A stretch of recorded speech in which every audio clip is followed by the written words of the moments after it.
Desmistificando a teoria conspiratória sobre a farsa do primeiro pouso do homem à Lua.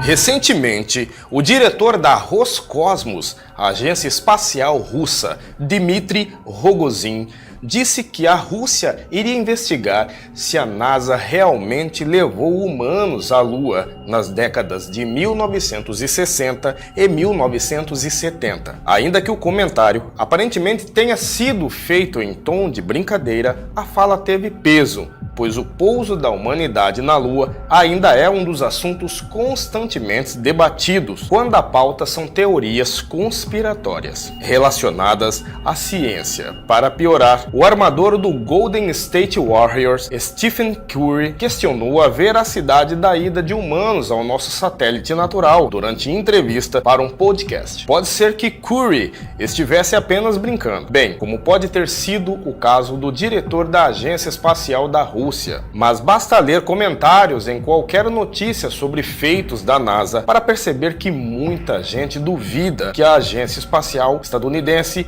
realmente conseguiu levar astronautas à Lua tantas décadas atrás. E o argumento aparentemente bem embasados reforçam este mito na comunidade da internet. Então preparamos esta matéria trazendo alguns dos questionamentos mais populares entre quem acha que o pouso do homem na Lua não passou de uma farsa muito bem elaborada pela NASA. Logo em seguida, mostrando explicações e até mesmo provas concretas de que a humanidade visitou sim o satélite natural da Terra. E estamos prontos para novas jornadas, contando com tecnologias avançadas dos tempos atuais, que nos proporcionarão ainda mais descobertas.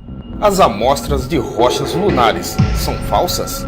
Quando os astronautas das missões Apollo estiveram na Lua, eles colheram a amostra do solo e rochas lunares. Com estas amostras e rochas sendo claramente muito diferentes do que podemos encontrar aqui na Terra. Ao estudar a composição das amostras, cientistas determinaram que as rochas lunares tinham mais ou menos 4,5 bilhões de anos de idade, algo 200 milhões de anos mais antigo do que as rochas mais antigas encontradas hoje em dia em nosso planeta. Análise e experimentos repetidamente mostram que esses materiais geológicos que a NASA apresentou como sendo amostras da superfície da Lua simplesmente não poderiam ter sido coletados na Terra. Prova disto é que as rochas lunares são quase que completamente vazias de elementos voláteis, composto com baixo ponto de ebulição, como nitrogênio, dióxido de carbono e água, por exemplo, bem como de materiais hidratados, e esse tipo de rocha com essas características simplesmente não existem na Terra moderna. Ainda em respostas à declaração do jogador Stephen Curry, a NASA disse o seguinte: temos centenas de quilos de rochas lunares armazenadas em nosso laboratório no Johnson Space Center em Houston, além do controle da missão Apollo. Gostaríamos que o Sr. Curry nos fizesse uma visita. Durante sua visita, ele pôde ver em primeira mão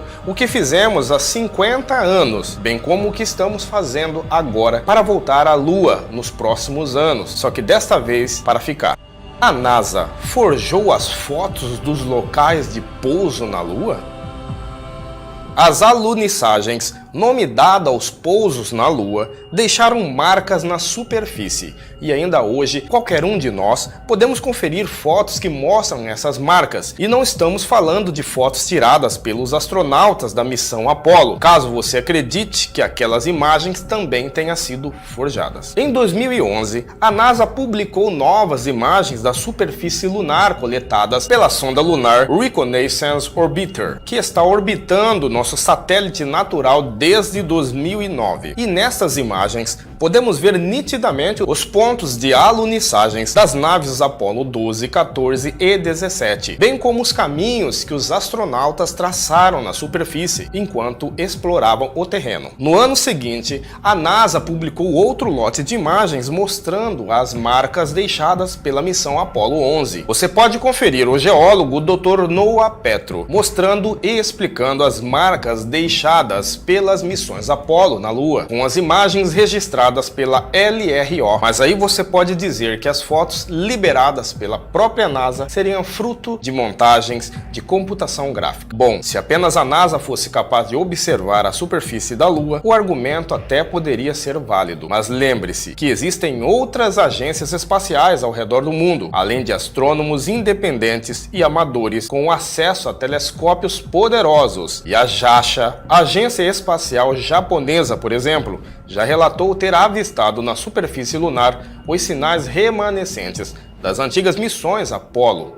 E se você tiver como observar a Lua a partir de um telescópio poderoso, com uma clara visão da lua cheia, terá por conta própria a oportunidade de ver as evidências deixadas por humanos no satélite natural da Terra. E quando falamos em telescópios poderosos, estamos falando de grandes telescópios construídos em terra, não valendo para telescópios portáteis que podemos comprar pela internet.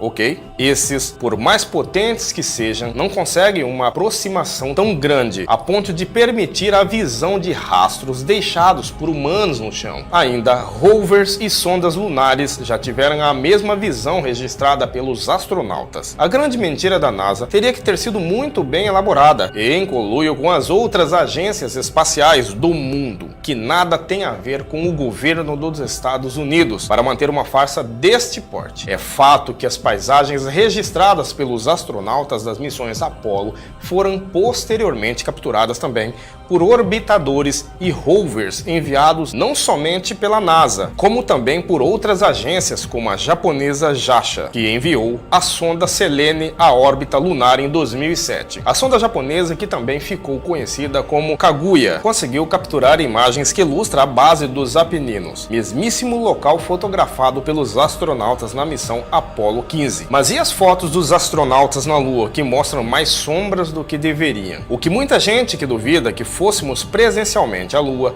usa a prova da grande mentira da NASA. São as fotos dos astronautas na superfície lunar, que mostram muitas sombras. Algo que não seria possível ao considerar a luz do Sol como única fonte luminosa. Então, creem se tratar de sombras causadas pelas fontes de luz artificial presentes em estúdios profissionais. É verdade que as fotos autênticas apresentam várias sombras, e isso se explica pelo fato de que a luz que incide diretamente ao Sol na Lua acaba sendo refletida de várias formas, até mesmo nos equipamentos com acabamento metálico que a NASA enviou para lá. A poeira lunar, chamada de regolito, é um material altamente reflexivo, funcionando como se fosse uma espécie de espelho para a luz solar, iluminando todos os objetos próximos. Mas por que não vemos estrelas no céu nas fotos da NASA? Sim, isso é verdade, mas observe o seguinte: em áreas urbanas com muita iluminação noturna, o céu muitas vezes aparece sem estrelas, como aqui na Terra. Se você mora na região central de uma capital, como São Paulo, por exemplo, sabe do que estamos falando. E é como a superfície da Lua reflete muita luz solar. Essa poluição luminosa age da mesma forma como as luzes artificiais das grandes cidades, prejudicando a visualização vasta das estrelas. Outra razão que explica a ausência de estrelas nas fotos tiradas na Lua tem relação com as tecnicidades da fotografia em um fundo tão escuro como o espaço, junto à superfície tão iluminada. Graças à reflexidade do rigolito, é preciso que a abertura da lente da câmera esteja configurada para capturar menor quantidade possível de luz e, portanto, os astronautas usaram aberturas pequenas para fotografar. Quanto menor a abertura, menos luz é capturada, e se há menos luz entrando no sensor da câmera, os objetos extremamente iluminados aparecem claros, enquanto os pontos de luz no céu, como as estrelas distantes no caso, não são registradas. Outra dúvida é como a bandeira dos Estados Unidos estava se mexendo se não há ventos na Lua. A filmagem que mostra a bandeira dos Estados Unidos se movendo logo após ser fincada no solo lunar é constantemente citada como prova de que tudo foi uma farsa. Uma vez que realmente não há ventos na Lua, a filmagem que mostra a bandeira em movimento é real, mas não pelo motivo que você pensa. Na verdade, é tudo fruto da inércia, aquele fundamento da física que diz que, sem interferência de outras forças, um objeto parado tende-se a permanecer parado,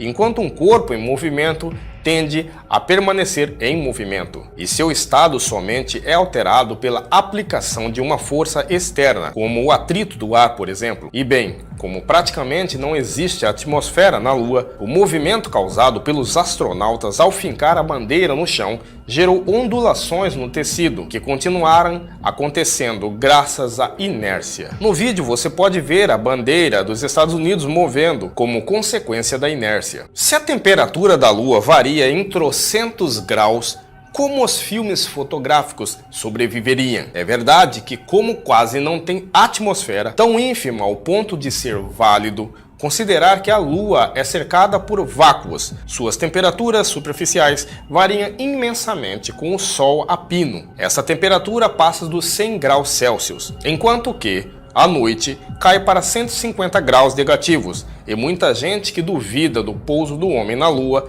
tenta usar este argumento, questionando tanto a sobrevivência dos astronautas nessas condições extremas, quanto as dos filmes fotográficos, que são extremamente sensíveis. Mas este questionamento é fácil de responder. Os filmes foram colocados em caixas especiais para protegê-los do calor e do frio intenso. E além disto, os astronautas programaram suas alunissagens em momentos ideais para isso, acontecendo entre o amanhecer e o anoitecer lunar, ou seja, em momentos em que não estaria nem muito quente e nem muito frio. Além disso, naturalmente seus trajes espaciais foram devidamente projetados para garantir as condições de pressão e temperaturas ideais para um ser humano. Mas se apenas 2 astronautas pousaram por vez, mas há outras fotos à distância deles, como pode?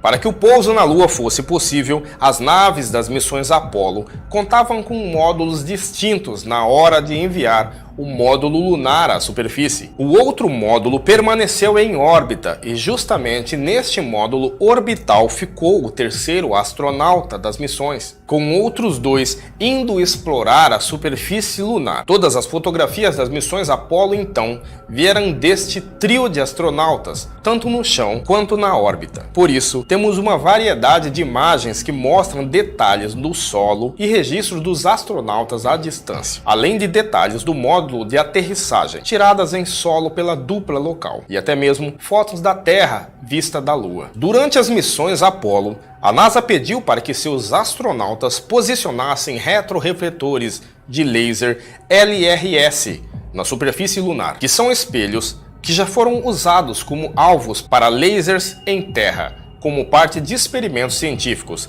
tanto dos Estados Unidos quanto da Rússia. Basicamente, a coisa funciona assim. Você dispara um laser na direção exata deste espelho, medindo o tempo que o laser leva para atingir os refletores e o tempo que leva para voltar ao ponto de origem. Este tipo de experimento permite aprender a distância entre objetos extremamente distantes, como é o caso da Lua em relação à Terra. E a NASA, levando esses espelhos para lá, vem constantemente repetindo o teste a fim de medir a taxa em que a Lua está se distanciando gradativa e lentamente da Terra. E não é só a NASA que tem acesso ao experimento, caso você também ache que isso é balela. Qualquer cientista que tenha os equipamentos necessários para disparar um feixe de laser na direção exata de tais espelhos pode fazer a experiência. E observatórios independentes da Agência Espacial dos Estados Unidos, como por exemplo o Lick Observatory, o Laboratório de Pesquisa de Cambridge, o Observatório Pic du Midi da França, o Observatório Astronômico de Tóquio e o Observatório McDonald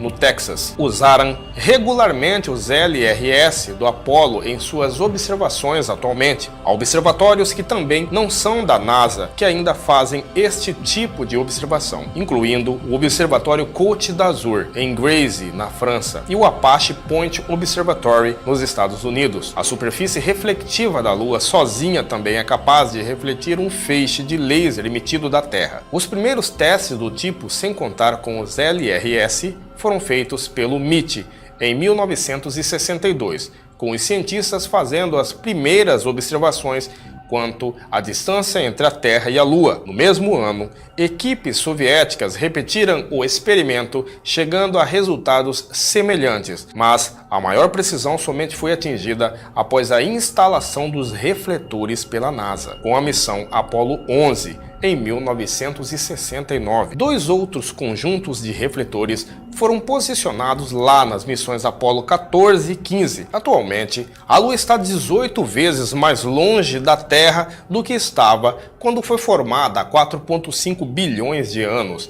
Esse distanciamento é de cerca de 3,8 centímetros por ano, por sinal. Deixamos bem claro que alguns conteúdos abordados aqui são teóricos, partes extraídas de fontes científicas e outras não científicas. Daí fica a critério você observar os fatos aqui revelados e tirar as suas próprias conclusões. Um grande abraço e até o próximo vídeo.